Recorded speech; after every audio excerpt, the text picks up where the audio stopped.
ဘဝမှာလူရည်လို့ဖြစ်လာရင်ပတ်ဝန်းကျင်ဆိုတာရှိတယ်ပတ်ဝန်းကျင်ဆိုတာရှိလာလို့ရှိရင်ကိုယ့်အပေါ်မှာလိုတဲ့လူတွေရှိတယ်လို့မလိုတဲ့လူတွေလည်းရှိမှာပဲလူတိုင်းသဘောကျအောင်ဘယ်သူမှမဆောင်ရွက်နိုင်ပါဘူးမြတ်စွာဘုရားလောက်အပြစ်ကင်းတဲ့ပုဂ္ဂိုလ်ကိုတောင်မကြိုက်တဲ့ပုဂ္ဂိုလ်တွေရှိသေးတာပဲမဟုတ်လားမကြိုက်ရင်မကြိုက်သည့်အားလျော်ဆိုတာသူတို့မကြိုက်တဲ့အထင်ကိုနှုတ်ကမြက်ပြီးတော့ပြောမှာပဲဗျအဲ့ဒါတားလို့မရဘူးကိုလည်းပဲသူများကိုမကြိုက်ရင်မကြိုက်သည့်အားလျော်ဆိုတာပြောတာပဲမဟုတ်လားအဲ့တော့သူ့အထင်ကိုသူလွတ်လွတ်လပ်လပ်ဖော်ထုတ်တာကိုကိုကဘာခံစားရရှိလဲစဉ်းစားကြည့်နော်တခါကြီးဒီမိုင်းများသူမကြိုက်လို့မကြိုက်ဘူးပြောတဲ့ကိစ္စကိုယ့်အတွက်ဘလောက်အရေးပါလို့အဲ့ဒါကိုကခံစားနေတာလေမခံစားသင့်ဘူးဗျသူပြောတာသူ့စကားသူထင်တာသူ့အထင်ဟာကိုယ့်ကိုဘာမှတကယ်တမ်းကပြောင်းလဲသွားစေတာမဟုတ်ဘူးဆိုလိုတာကသူ့ရဲ့စကားတန်တွေဟာကိုယ့်အပေါ်မှာဘာအကျိုးသက်ရောက်မှုမှတကယ်စင်စစ်ကတော့မရှိဘူးဟုတ်လားအဲ့ဒီစကားတန်ကြောင့်တော့ကိုဘာမှဖြစ်မသွားဘူးချီးမွမ်းလို့လည်းပဲကိုတကယ်ကောင်းမသွားဘူးပင်ကိုကမကောင်းရင်မကောင်းပဲကဲရဲ့လို့လည်းပဲကိုတကယ်ယုံမာတဲ့လူတယောက်ဖြစ်မသွားဘူးကိုပင်ကိုကဆိုးရင်ဆိုးမှာပဲကိုပင်ကိုကကောင်းရင်ကောင်းမှာပဲဟုတ်လားဒါကြောင့်စကားသံတွေနဲ့ပတ်သက်ပြီးတော့ခိုင်မာတဲ့စိတ်ဓာတ်ရှိဖို့လိုအပ်တယ်ပတ်ဝန်းကျင်ကပြောတိုင်းတုံလှုပ်နေမယ်ဆိုလို့ရှိရင်တည့်ရွက်6တည့်ရွက်လို့ကိုယ့်ရဲ့ဘဝဟာလွင့်မျောသွားနိုင်တယ်ဟုတ်လားဒါကြောင့်မြတ်စွာဘုရားကသေလောယထဧကကနောဝါဒေနနသမိရတိဧဝောနေနပတံသာဒုနသမိစ္ဆန္တိပန္တိတာအမျှော်မြင်ကြီးတဲ့လူဉာဏ်ရှိတဲ့လူဆိုတာပတ်ဝန်းကျင်ကထွက်လာတဲ့ချီးမွမ်းခြင်းကဲ့ရဲ့ခြင်းစကားသံတွေကိုမတုံလှုပ်သင့်ဘူးတဲ့ဥပမာဘာနဲ့တူလဲဆိုရင်တခဲနဲ့ကြောက်သားနဲ့ပြီးတဲ့ကြောက်တောင်ကြီးဟာအရက်လေးမျက်နှာကတိုက်ခတ်လာတဲ့လေတို့ကြောင့်မတုံလှုပ်တယ်လို့မျိုးပဲတဲ့ဉာဏ်ရှိတဲ့လူဆိုတာ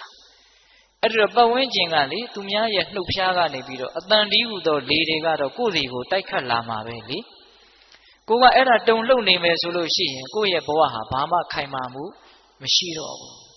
အဲ့တော့သူများပြောတိုင်းခံစားမနေနဲ့ခံစားနေရင်ကိုယ်မှာဒေါသဖြစ်တဲ့အချိန်ကုန်တယ်ဘာအကျိုးမှမရှိမခံစားဖို့ရာကလည်းကိုကနှလုံးသွင်းမှန်ဖို့လိုသေးတယ်ဘယ်လိုနှလုံးသွင်းရမှာလဲဆိုတော့အဲ့ဒီစကားသံတက်ကြောင့်တော့ငါဘာမှပြောင်းလဲမသွားဘူးဆိုတဲ့အချက်သူကောင်းတယ်ပြောလို့လည်းတကယ်ကောင်းတာမဟုတ်သူဆိုးတယ်ပြောလို့လည်းကိုတကယ်ဆိုးသွားတာမဟုတ်ဘူးကိုကတော့ငကိုအတိုင်းပဲသူထင်တာသူ့အထင်ပဲလေသူပြောတာသူ့အပြောပဲလေဟုတ်လားတချို့ဒါကိုသဘောမပေါက်တော့ကဲ့ရဲ့တန်ကိုမခံနိုင်လို့ရှက်လွန်းလို့ဘဝကိုအဆုံးစီရင်သွားတဲ့လူတွေတောင်ရှိတယ်ဟုတ်လားချီးမွမ်းတန်တွေကိုမခံနိုင်လို့အောက်ခြေတွေလော့ပြီးတော့တဲဟုတ်တဲ့ငါပဲဆိုပြီးတော့မတူမတန်တယ်လို့ပတ်ဝန်းကျင်ကိုဆက်ဆံသည့်အထိမိုက်မဲတဲ့လူတွေရှိတယ်ချီးမွမ်းခြင်းကဲ့ရဲ့ခြင်းလေပြင်းများမှာမရှုမလားကြဆုံးသွားတာဟုတ်လားဒါကြောင့်ဘေးကဘာပြောဒါလေးနဲ့ပတ်သက်ပြီးတော့အတူယူစရာအားကျစရာလေးဦးဇင်းတို့ပြောပြခြင်းတယ်မြတ်စွာဘုရားလက်ထက်ကယဟန်တော်လေးတစ်ပါးတောရဆောက်တည်ပြီးတော့တောအုပ်ရဲ့တနေရာမှာသင်္ကန်းကျောင်းလေးဆောက်ပြီးတော့ရွာနဲ့မနီးမဝေးတည်င်းသုံးပြီးတော့နေတာထူးခြားတာကဘာလဲဆိုတော့အဲ့ဒီရွာကအိမ်တအိမ်ကဒကာဒကမတွေနဲ့အဲ့ဒီယဟန်တော်လေးကအင်မတန်ရင်းနှီးတယ်အင်မတန်ခင်တယ်ခင်တော့တခါဆိုအဲ့ဒီအိမ်ကိုသွားပြီးတော့လဲတယ်တရားစကားပြောတယ်အိမ်ကလူတွေကလည်းသူ့ကိုသားလို့ညီလို့အကိုလို့ချစ်တယ်ခင်တယ်ကြည်ညိုတယ်ပေါ့ဟုတ်လားအဲ့ဒီလိုနဲ့တခါတလေဆိုသူကညင့်နဲ့မှပြန်တယ်အဲ့ဒီအိမ်မှာပဲနေတာအဲ့ဒီလိုနဲ့ဆက်ဆံမှုကသိရင်းနှီးလွန်းတော့အဲ့ဒီသင်္ကန်းကျောင်းလေးနားမှာရှိတဲ့တစ်ပင်ကိုစောင့်တဲ့တစ်ပင်ဆောင်နှက်ကစိုးရိမ်တယ်ဒီယဟန်လေးရဲ့ပုံမှာသူကမေတ္တာရှိတယ်ဗျဒီယဟန်လေးအဲ့ဒီအိမ်ကိုအင်မတန်ရင်းနှီးတာပဲရင်းနှီးလွန်းအားကြီးပြီးတော့ပျက်စီးသွားရင်တော့ဒုက္ခအဲ့ဒီလိုယဟန်တော်လေးအပေါ်မှာကောင်းစီခြင်းနဲ့စိတ်ရှိတဲ့အတွက်ကြောင့်ပျက်စီးမှဆိုးလို့ဆိုပြီးတော့အဲ့ဒီအိမ်ကိုမသွားအောင်ဆိုပြီးတော့ဘာလုပ်တယ်လဲဆိုတော့အဲ့ဒီနတ်ကအဲ့ဒီယဟန်တော်လေးနဲ့ရင်းနှီးတဲ့အိမ်ကဒကမဟန်ဖန်ဆင်းပြီးတော့နတ်ကဖန်ဆင်းတာနော်ဒကမဟန်ဖန်ဆင်းပြီးတော့အဲ့ဒီယဟန်တော်လေးစီကိုရောက်လာတယ် ရောက်လာတော့ကိုတော်လေးကအဲ့ဒါကိုနဲ့လို့ဘယ်သိမှလဲသူ့အိမ်ကဒကမပဲလို့ထင်တာအဲ့ဒီမှာဒကမကလျှောက်တယ်တဲ့အရှင်ဘုရားလမ်းဆောင်လမ်းကွာလမ်းလေးကွာလူတွေဆုံတိုင်းယထာစိတ်တွေမှာဥယျာဉ်တွေအပန်းဖြေတဲ့နေရာတွေမှာလူတွေစုပြီးတော့အရှင်ဘုရားနဲ့တပည့်တော်ကိုဘာလို့ညာလို့ပြောနေကြတယ်တဲ့ပိဋကရေဘယ်သူကပြောတာတော့နတ်ကပြောတာဘယ်သူပုံစံဖန်ဆင်းပြီးတော့ပြောနေတာလဲဒကမပုံစံဖန်ဆင်းပြောနေတာတော်ယုံတန်ယုံလူဆိုရင်အဲ့ဒီယဟန်တော်လေးနေရာမှာနေကြည့်ဘလောက်တုန်လှုပ်သွားမလဲဒကမကြီးကိုယ်တိုင်လာပြောနေတာနော်အဲ့ဒီလိုပြောတော့အဲ့ဒီယဟန်တော်လေးကပြန်ပြောတဲ့စကားကအင်မတန်အနှစ်ရှိသူဉာဏ်ဘလောက်ကြီးသလဲလောကရဲ့အပေါ်မှာသူဘလို့ရှုမြင်ထားသလဲဆိုတာကိုခံမှန်းလို့ရတယ်ဘာပြန်ပြောတုံဆိုတော့ဒကမကြီးတဲ့ကိုယ့်ရဲ့နားတဲ့ကိုပတ်ဝန်းကျင်ကစကားသံတွေဆိုတာအမျိုးစုံနေအောင်ရောက်လာနိုင်တာပဲတဲ့အဲ့ဒါကိုတားလို့စီးလို့မရပါဘူးတဲ့သူများပါဇက်ပေါက်တွေဘလို့လို့လိုက်ပိတ်မှာလဲဒကမကြီးအဲ့ဒီစကားသံတွေနဲ့ပတ်သက်ပြီးတော့တားလို့စီးလို့မရပါဘူးတဲ့သူဆက်ပြောတာလေးကသိစိတ်ဝင်စားစရာကောင်းတယ်ဒီနာထိုစကားကြောင့်မင်းခုမျက်နှာမသားမရသည်မှာဟုတ်တပံမဖြစ်ထိုက်ပါဘူးပတ်ဝန်းကျင်ကစကားသံတွေကြောင့်မျက်နှာမသားမရမဖြစ်ထိုက်ဘူးတဲ့နော်ဘာဆက်ပြောတော့ဒီနာဤထိုစကားသံတို့ကြောင့်ဒီနာထိုစကားသံတို့ကြောင့်အဟံငါသည်အဲ့ဒီစကားသံတွေကြောင့်ငါဟာဘာမှယုံညံ့သွားတဲ့ပုဂ္ဂိုလ်တယောက်ဖြစ်မသွားဘူးစကားသံတွေကြောင့်သူဘာမှယုံညံ့တဲ့လူတယောက်ဖြစ်မသွားဘူးစောစောကဥစဉ်ပြောခဲ့တဲ့အဓိပ္ပာယ်ပေါ့နော်စကားသံတွေကြောင့်တော့ကိုဟာယုံညံ့တဲ့လူဖြစ်မသွားဘူးပင်ကိုကကောင်းရင်ကောင်းမှာပဲပေါ့ဟုတ်လားအဲ့ဒီလိုယဟန်တော်လေးကပြောပြီးတော့တောထဲမှာမိဂဝါဒဆိုပြီးတော့လူတွေကိုအင်မတန်ကြောက်တဲ့သမင်ဟာအစာရှာစားရင်းနဲ့ချက်ခနဲ့ကြားတိုင်းခေါင်းထောင်ကြည့်ချက်ခနဲ့ကြားတိုင်းခေါင်းထောင်ကြည့်အတန်နဲ့ပတ်သက်ပြီးတော့အဲ့ဒါလောက်တုန်လှုပ်နေရင်ဘယ်မှာတည်ငြိမ်တဲ့စိတ်ရှိတဲ့လူလို့ပြောလို့ရမှာလဲတဲ့အတန်နဲ့ပတ်သက်ပြီးတော့အဲ့ဒါလောက်တုန်လှုပ်နေရင်တည်ငြိမ်တယ်လို့ပြောလို့မရဘူးမတည်ငြိမ်ဘူးဆိုလို့ရှိရင်လေးနဲ့တဲ့အသိဉာဏ်မဖြစ်နိုင်ဘူးပတ်ဝန်းကျင်ကစကားသံတွေကိုအမြဲတမ်းခံစားနေမယ်ဆိုရင်အသိဉာဏ်တူရဖို့အတွက်အနှောင့်အယှက်ဖြစ်တယ်ဗျဟုတ်လားတခါကြီးဒီမိုင်များဒါကြောင့်ရင့်ကျက်တဲ့လူတစ်ယောက်ဖြစ်တယ်ဆိုတာကိုပြသဖို့အတွက်ပတ်ဝန်းကျင်ရဲ့ကဲ့ရဲ့ရှုံချတဲ့စကားသံတွေကိုကြံ့ကြံ့ခံနိုင်တဲ့အတွေးတွေရှိဖို့မလိုဘူးလားလိုတယ်ဒါကြောင့်ဒကာဓမ္မတို့ဦးဇင်းတို့တွေမှာလူကြားထဲမှာနေရတာချစ်သူရှိသလိုမုန်းသူလည်းရှိမယ်ချီးမွမ်းတာရှိသလိုကဲ့ရဲ့တာလည်းရှိမယ်ဒါတွေနဲ့ပတ်သက်ပြီးတော့ငါဘာမှဖြစ်မသွားဘူးလို့နားလည်ပြီးတော့ဘာမှမဖြစ်တဲ့အရာတွေကိုဘာမှမဖြစ်တယ်လို့ပဲသဘောထားရမယ်ဘာမှအရေးမပါတဲ့အရာကိုအရေးသိပ်ပါတယ်လို့ထင်ပြီးတော့အဲ့ဒါကိုအချိန်ကုန်ခံပြီးတွေးမယ်ဆိုရင်ကိုယ့်ရဲ့ဘဝဟာယုံညံ့မှုတွေနဲ့နှင်မွန်းသွားနိုင်တယ်နော်ဟုတ်လားအေးဒါကြောင့်နံပါတ်1မုံလို့ပြောတဲ့စကားတွေကိုမျက်နှိုးတဲ့ပစ္စည်းတစ်ခုကိုထုတ်ပြီးတော့ကြည့်တယ်လို့မျိုးတချို့ပြန်ကြည့်နေတာဗျဘယ်တော့မှငါ့ကိုဘယ်သူကဘလို့ပြောတာမမေ့နိုင်ဘူးလေဟုတ်လားတချို့ဆိုရင်အဲ့ဒီလူငါ့ကိုဒီလိုပြောတာငါတစ်သက်လုံးမမေ့ဘူးမပြောဘူးလားအေးအဲ့ဒါကိုမြတ်စွာဘုရားကအချိန်ကုန်တဲ့လူပန်းနဲ့ဘာမှအကျိုးမရှိဘူးထုတ်ပြီးတော့မခံစားပါနဲ့တဲ့ဟုတ်ရလားအေးအဲ့ဒါပထမအဓိပ္ပာယ်ရဲ့ရှင်းလင်းချက်ဒုတိယအဓိပ္ပာယ်ဆက်ပြီးတော့သွားကြရအောင်ပရိသံသူတော်ဘာတို့ဤကတာကတံပြုတ်အပ်မပြုတ်အပ်အရရဟုကောင်းမှုမကောင်းမှုတို့ကိုနာအဝဲခေယအလုတ်တခုဂယုပြု၍ကြည်ရှုဆင်ញင်၍မနေရပတ်ဝန်းကျင်မှာလူတွေအများကြီးရှိတယ်ဇေယျအမျိုးမျိုးရှိတယ်ကိုကြိုက်တာကိုကိုကြိုက်တယ်လို့အသီးသီးလုပ်ပြီးတော့နေကြတာမရှိဘူးလားကိုကြိုက်တယ်လို့ပြောမယ်ကိုကြိုက်တယ်လို့လုပ်မယ်ကိုယ်စိတ်ထဲကောင်းတယ်လို့ထင်တာကိုအသီးသီးပုံစံအမျိုးမျိုးနဲ့လုပ်နေကြမှာပဲလေလူတွေကအဲ့ဒါကိုဘယ်လိုလုပ်တာကတော့ကောင်းတယ်ဘယ်လိုလုပ်တာကမကောင်းဘူးလို့ကိုကဆရာကြီးတစ်တိုင်းနဲ့လိုက်ပြီးတော့ကွန်ထရိုးလုပ်လို့ရမလားအဲ့ဒါကိုကမကြည်မနဲ့ဘယ်လူတော်မဟုတ်လိုက်တာသူများလုပ်နေတာနဲ့ပတ်သက်ပြီးတော့ကိုကဘာဖြစ်နေလဲခံစားနေတာဟုတ်လား ဒါကြောင့်သူများဘာတွေလှုပ်တယ်မလှုပ်ဘူးဆိုတာကိုယ့်အတွက်ဘာမှအရေးမကြီးဘူးဗျတကယ်ကတော့သူလှုပ်တာသူ့ကံလေဟုတ်လားသူ့ကံဟာသူ့ကိုပဲအကျိုးပေးမှာလေရှင်းရှင်းလေးနော်ဒကာကြီးဒီမကြီးများကိုလှုပ်တာကိုယ်ကံဒီကိုကိုအကျိုးပေးမယ်ဘောင်းမဲကြောင့်သူ့အကျိုးပေးမဲ့သူ့ကံတွေကိုကိုကအရေးတကြီးသွားပြီးတော့လောကုတ်ချောနေတာလေမစဉ်းစားသင့်ဘူးလားစဉ်းစားသင့်နေဗျသူများအကြောင်းတွေကိုတွေးရင်တော့များသောအားဖြင့်အကုသိုလ်ဖြစ်တာပဲများတယ်ဒါတကားကြီးဒီမကြီးများနားလည်နိုင်ပါလေအတွေ့အကြုံတွေလည်းပဲထက်ချီတလဲလဲများလာပါရော့မယ်စဉ်းစားကြည့်နော်အကုသိုလ်တွေများသောအားဖြင့်ဖြစ်တယ်စိတ်ထဲမှာလောဘတွေဒေါသတွေဖြစ်ရတယ်ဆိုတာသူများအကြောင်းစဉ်းစားလို့ဖြစ်တာဗျဟုတ်လားမုန်းတဲ့လူအကြောင်းစဉ်းစားကြည့်အဲ့ဒီလူပြေးလဲနေရင်ကိုသိပ်ပြီးတော့မကျေနပ်ချင်အဲ့ဒီလူမပြေးလဲဘူးဆိုလို့ရှိရင်မဟုတ်တဲ့အပြုံးတွေနဲ့ကျေနပ်ပြီးတော့နေတာနော်ချစ်တဲ့လူအကြောင်းစဉ်းစားမယ်ဆိုတော့ရော तू မပြေးလဲဘူးဆိုတော့ကိုကစိုးရိမ်လို့ကိုပါမပြေးလဲရောဟုတ်လား तू ပြေးလဲလို့ဆိုတော့လည်းပဲလောဘတွေနဲ့ရစ်မှုပြီးတော့နေပြန်တာပဲဟုတ်လားများသောအားဖြင့်တော့သူများအကြောင်းစဉ်းစားရင်ဒေါသတွေအင်မတန်ဖြစ်ရတယ်မဟုတ်တာတွေလုပ်နေတာတွေကိုစဉ်းစားပြီးတော့ကြည်စမ်းလူယုံမာတွေမဟုတ်တာတွေလုပ်နေတာမစဉ်းစားဘူးလား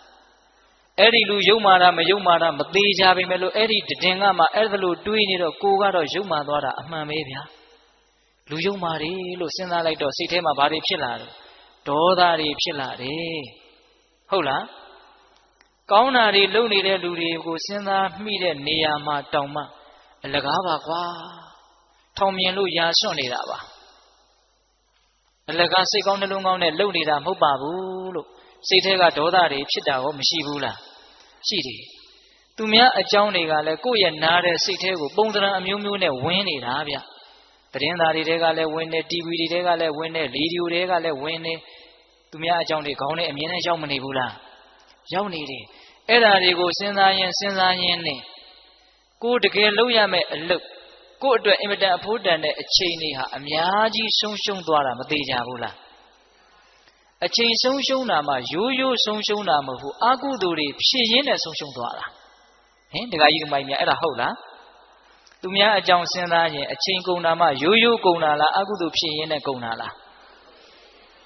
အိမ်ကြတော့အေးဆေးဆေးခေါင်းအေးနဲ့စဉ်းစားငါရဲ့ကုန်ခဲ့တဲ့အချိန်တွေဟာသူများအကြောင်းစဉ်းစားရင်းနဲ့ကုန်ခဲ့တဲ့အချိန်တွေဘလောက်များလဲလို့စဉ်းစားကြည့်ဟုတ်ရလားဒါကြောင့်မြတ်စွာဘုရားကမဟာကရုဏာနဲ့ဆုံးမတာသူများဘာတွေလုပ်တယ်မလုပ်ဘူးဆိုတာမင်းအလုပ်မဟုတ်ဘူးတဲ့ဒါကြောင့်အဲ့ဒါကိုခေါင်းထဲထည့်ပြီးတော့အလုပ်ကြီးတစ်ခုလို့သဘောထားပြီးတော့စဉ်းစားမနေနဲ့တဲ့အပြတ်တားထားတာနော်ကုစဉ်တို့ဟောတာလားဘုရားဟောတာလားဘုရားဟောတာစိတ်ချမ်းသာခြင်းညတဲ့အကျိုးရှိခြင်းညတဲ့ဆိုရင်အဲ့ဒီတားမြစ်ချက်လေးတစ်ခုကိုသာလျင်တိတိကျကျအနည်းဆုံးအနည်းဆက်ဆုံးဖြစ်အောင်လိုက်နာနိုင်မယ်ဆိုရင်တကယ်ကိုစိတ်ချမ်းသာကြမှာပဲမယုံရင်လက်တွေ့လှုပ်ကြည့်နော်သူများအကြောင်းတတ်နိုင်သမျှခေါင်းထဲကဖယ်ထားနိုင်မယ်ဆိုရင်စိတ်အင်မတန်ချမ်းသာဖို့နီးစပ်သွားပြီဟုတ်လားတခါကြီးဒီမိုင်းများသူများအကျိုးတွေကိုဆောင်ရွက်ခြင်းနဲ့ပရဟိတစိတ်တွေစိတ်ကောင်းနှလုံးကောင်းတွေမထားရဘူးလို့ဆိုလိုတာမဟုတ်ဘူးနော်များသောအားဖြင့်သူများအကြောင်းတွေးရင်လည်းအဲ့ဒါလိုတွေးတာမဟုတ်ပါဘူးမကျေနပ်တာတွေပဲတွေးကြတာများပါတယ်နော်တခါကြီးဒီမိုင်းများဒါကြောင့်သူများဘာတွေလုပ်တယ်မလုပ်ဘူးဆိုတာကိုယ့်အတွက်ဘာမှအကျိုးမရှိတဲ့အတွက်ကြောင့်ကိုယ်လည်းတကယ်သူတို့ကိစ္စကိုဘာမှဝင်ဆွတ်နိုင်တာမဟုတ်တဲ့အတွက်ကြောင့်အကုသိုလ်တွေများတဲ့အတွက်ကြောင့်အဲ့ဒါကိုမစင်စားပါနဲ့တဲ့ဒါဒုတိယတားမြစ်ချက်ဆုံးမချက်ဟုတ်ရလားပရိသံသူတစ်ပါးတို့ဤကတာကတံပြုအပ်မပြုအပ်အယယဟုကောင်းမှုမကောင်းမှုတို့ကိုနာအဝေခိယအလုတ်တစ်ခုဂယုပြု၍ကြည်ရှုဆင်ခြင်၍မနေရတောင်မြုပ်စတော်ကြီးအနှက်ပေးတာအင်မတန်ကောင်းတယ်အလုတ်တစ်ခုဂယုပြု၍ကြည်ရှုဆင်ခြင်၍မနေရဟုတ်တယ်တခါတလေသူများအကြောင်းတွေကိုအလုတ်ကြီးတစ်ခုကိုလုပ်နေရတယ်လို့ထိုင်ပြီးတော့စဉ်းစားနေတာမရှိဘူးလားရှိတယ်စတော်ကြီးကသိလို့မို့ပြောတာနော်ဟုတ်လားအေးဒါကြောင့်ဦးဇင်းတို့ဒုတိယဆုံးမချက်ကိုလည်းဒီလောက်နဲ့တော်ရအောင်တတိယဆုံးမချက်ကိုနည်းနည်းလေးဦးစားပေးပြီးတော့ပြောခြင်းလို့တတိယဆုံးမချက်ကဘာလဲ အတနောဝမိမိဤသာလျင်ကတာနိစ္စပြုအပ်သောအမှုတို့ကို၎င်းအကတာနိစ္စမပြုအပ်သောအမှုတို့ကို၎င်းအဝခိယအလုတ်တခုကယူပြု၍ကြည့်ရှုဆင်ခြင်ကြကုန်ရ၏ကိုအကြောင်းကိုစဉ်းစားရမယ်ပိဋိဗါရလေကိုအကြောင်းကိုစဉ်းစားရမယ်ငါဘာတွေလှုပ်ထားလဲငါဘာတွေမလုပ်ရသေးဘူးလေငါဘယ်လိုအည်အသွေးရှိအောင်လုပ်တဲ့အလုပ်တွေကိုဘယ်အတိုင်းတာထိလုပ်ပြီးပြီလဲကိုအကြောင်းကိုမစဉ်းစားသင့်ဘူးလားစဉ်းစားသင့်တယ်ကိုအကြောင်းကိုပြဿနာကိုယ့်ကိုဖြေရှင်းရမှာဗျာဘယ်သူကမှဝိုင်းပြီးတော့တစီကလေးဖြေရှင်းမပေးနိုင်ဘူးတကယ်စင်စစ်ဟုတ်လားဒါကြောင့်ကိုအကြောင်းကိုပယ်ပယ်နေနေစုံကြီးစမ်းကြီးကိုအကြောင်းကိုစဉ်းစားရမယ်အဲ့ဒီအကြောင်းကိုဦးဇင်းတို့ကဦးစားပေးပြီးတော့ပြောချင်တယ်ကိုအကြောင်းကိုစဉ်းစားတဲ့နေရာမှာကိုအကြောင်းကိုစဉ်းစားတဲ့အပိုင်းရှိတယ်ကိုရဲ့အကြောင်းကိုကိုသိအောင်လုပ်တဲ့အပိုင်းရှိတယ်ဦးဇင်းတို့ဒီကနေ့ညနှစ်ပိုင်းပြောသွားမယ်ကိုအကြောင်းကိုစဉ်းစားရမယ်သိအောင်လည်းလုပ်ရမယ်ဒီစကားလေးတွေကအင်မတန်အနှစ်ရှိတယ်လို့ဦးဇင်းတို့ယုံကြည်ပါတယ်တည်တည်ချာချာနားဆိုင်ထောင်ကြနော်ဒကမာကြီးများကိုရဲ့အကြောင်းကိုကိုစဉ်းစားရမယ်ပြီးတော့ကိုအကြောင်းကိုသိအောင်လည်းလုပ်ရမယ်ဘယ်နှချက်လဲနှစ်ချက်ရပထမစဉ်းစားရမယ်ဆိုတာလေးကိုပြောကြည့်ရမြတ်စွာဘုရားအထက်ထက်တိုက်တွန်းပါတယ်ဗျာဦးဇင်းတို့ယဟန်တော်တွေကိုစဉ်းစားရမယ်အချက်10ချက်ဆိုပြီးတော့ဟောထားတာရှိတယ်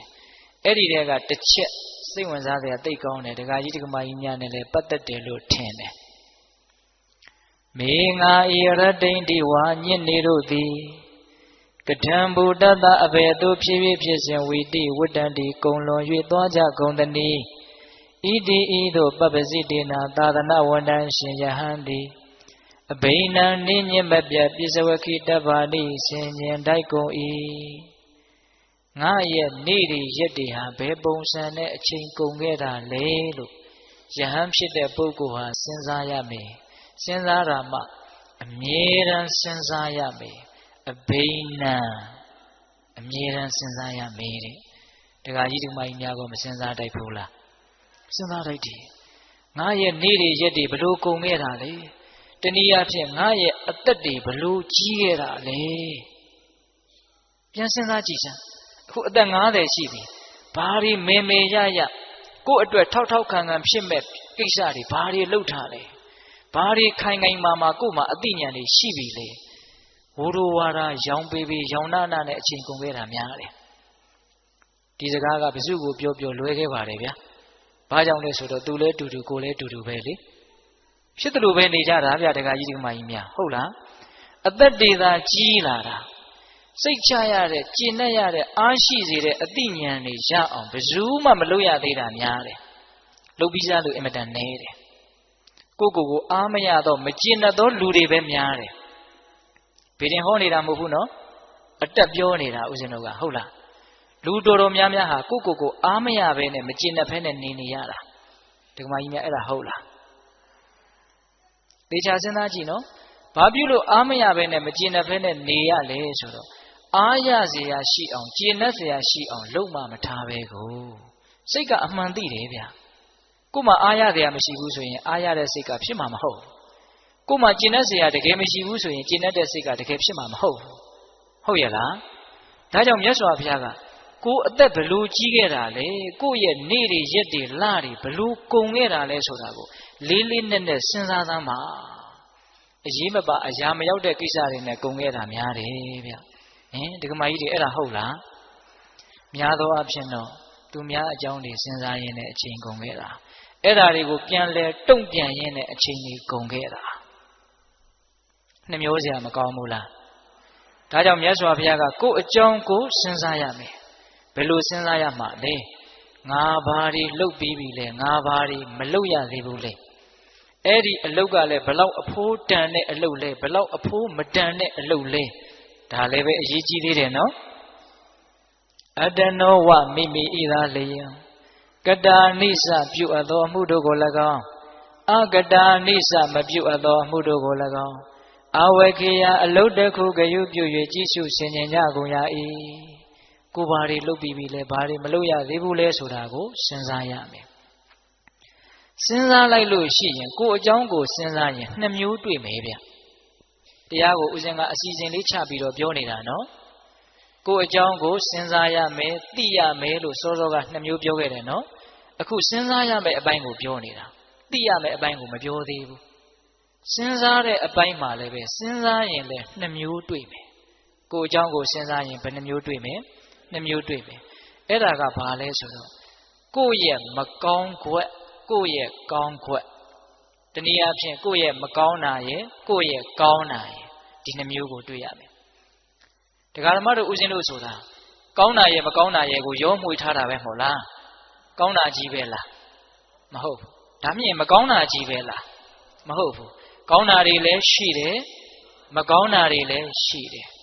မကောင်းတာတွေကိုလည်းမကောင်းဘူးလို့သိရတယ်ကောင်းတာတွေကိုလည်းကောင်းတယ်လို့သိရတယ်မကောင်းတာကိုမကောင်းဘူးလို့ငါမယ်မကောင်းတာတွေရှိတယ်လို့စဉ်းစားမိတော့ဘာအကျိုးရှိလဲဆိုတော့ဒီမကောင်းတာတွေဟာငါ့ကိုမကောင်းကျိုးကိုဖြစ်စေမှာလို့စဉ်းစားပြီးတော့အဲ့ဒီမကောင်းတာတွေကနေလွတ်မြောက်အောင်ကြိုးစားဖို့ဒါအရေးကြီးတယ်နော်တခါယူမိုက်မြမကောင်းတာကိုစဉ်းစားတယ်ဆိုတာအလကားစဉ်းစားတာမဟုတ်ဘူးအဲ့ဒီမကောင်းမှုကနေယုံထွက်ဖို့ဆိုတဲ့ရည်ရွယ်ချက်နဲ့စဉ်းစားရမှာဟုတ်လား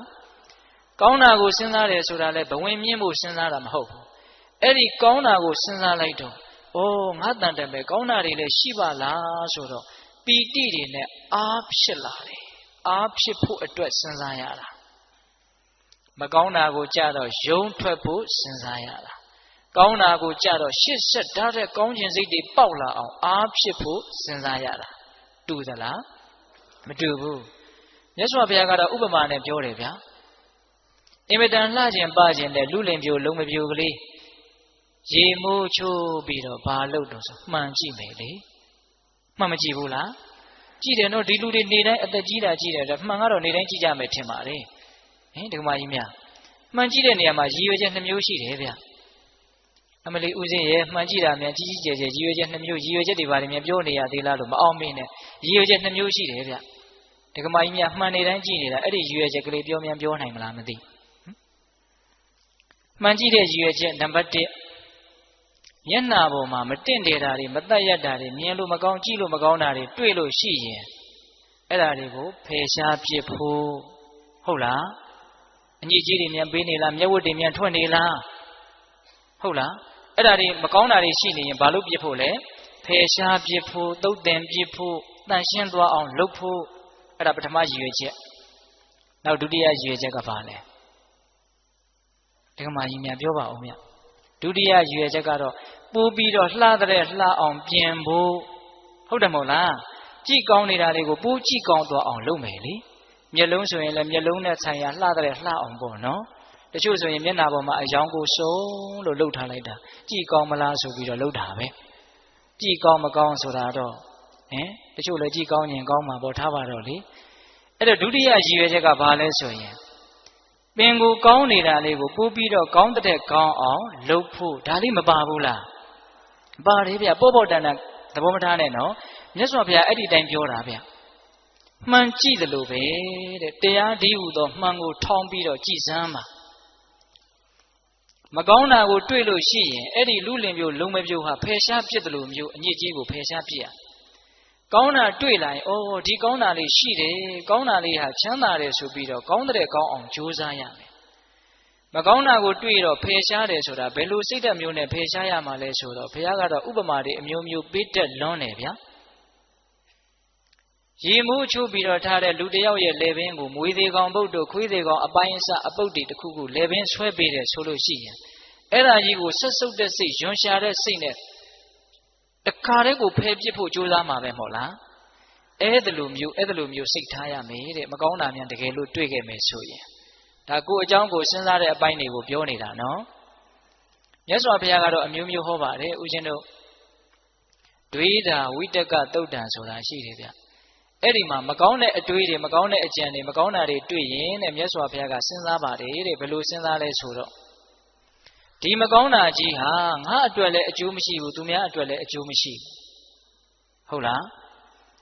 အေးဆင်းရဲစေတဲ့ပင်ပန်းစေတဲ့ငြိမ်းချမ်းဖို့မဖြစ်ဘူးလို့တွေးပြီးတော့သူပယ်လိုက်တာပဲတဲ့အဲ့ဒါလိုတွေးလိုက်လို့ရှိရင်ရော့သွားတယ်မကောင်းတဲ့စိတ်တွေဟာ နွားကြောင်းတဲ့နွားကြောင်းသားဟာသူများရဲ့စိုက်ခင်းတွေကိုမစားဖို့နွားကိုဂယုတစိုက်တခါတည်းဒုတ်တွေပါတယ်နဲ့ပြစ်ခတ်ပြီးတော့ထိန်းချောင်းတယ်လို့မျိုးပါပဲတဲ့မကောင်းတဲ့အတွေးတွေမကောင်းတဲ့စိတ်ဓာတ်တွေအဲ့ဒီရဲ့အန္တရာယ်ကနေကာကွယ်လိုက်ရတာသဘောပေါက်တယ်နော်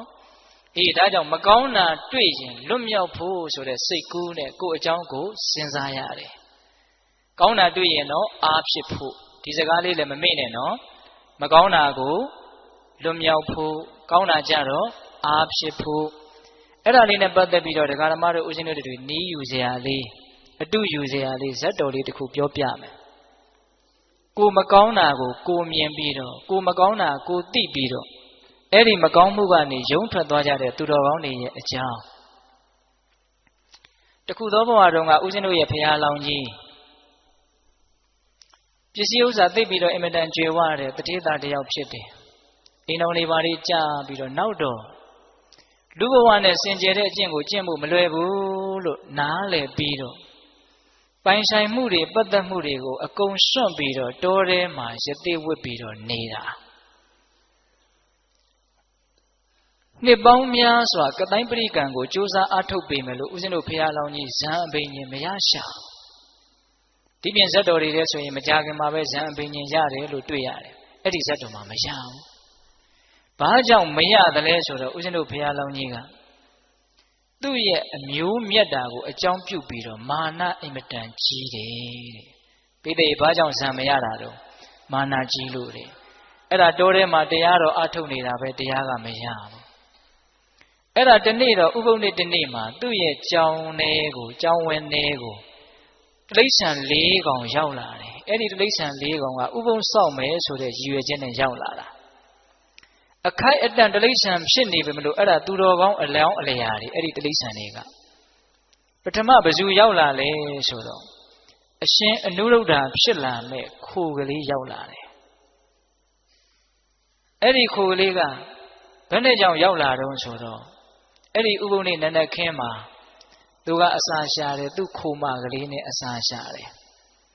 အဲ့ဒီလိုအစာရှာနေတော့ကောင်းငင်ကစွန်တကောင်ကအဲ့ဒီခိုကိုလမ်းပြီးတော့တုတ်တာခိုမလေးကကန်ဆိုးတော့သိမ့်ရဲ့စွန်ရဲ့လက်သေးကြားမှာပါသွားတာအဲ့ဒါခေါင်းဖြတ်ပြီးတော့သွေးတန်ရည်ရစားပလိုက်တယ်အဲ့ဒီမှာဦးဇင်းတို့ရှင်အနုရုဒ္ဓဖြစ်လာမဲ့ခိုကလေးကတဏှာကနေကြည်ပြီးတော့အင်မတန်စိတ်ဆင်းရဲတဲ့ပူလောင်တဲ့သူခံစားရတယ်ငါခိုမလေးတည်သွားပြီမရှိတော့ဘူးအဲ့ဒါနဲ့သူအစာဆက်ရှာလို့မရဘူးအင်မတန်ဆင်းရဲတယ်အဲ့ဒီမှာသူစဉ်းစားတယ်တဲ့ဘာစဉ်းစားတော့ဆိုတော့ဒီလောက်ပူလောင်တဲ့ဆင်းရဲဘာကြောင့်ဖြစ်တယ်လဲလို့စဉ်းစားတယ်တဲ့ဦးဇင်းကဒါလေးတွေကိုသဘောကျတာဗျစိတ်တွေဆင်းရဲလာပြီဆိုရင်ရက်ပြီးတော့နည်းနည်းလောက်စဉ်းစားကြည့်စမ်းပါတရားခံရှာတာနော်ဒါဘာကြောင့်ဆင်းရဲတာလဲဒါလေးစဉ်းစားတဲ့အဲ့ဒီတော့အဲ့ဒီခိုလေးကဉာဏ်ရှိတဲ့ခိုကလေးဆိုတော့အဖြေမှန်တွေ့တယ်ဩငါရဲ့ခိုမရဲ့အပေါ်မှာမပြတ်သားတဲ့တန်ရောစဉ်အနှောင်အဖွဲကြောင့်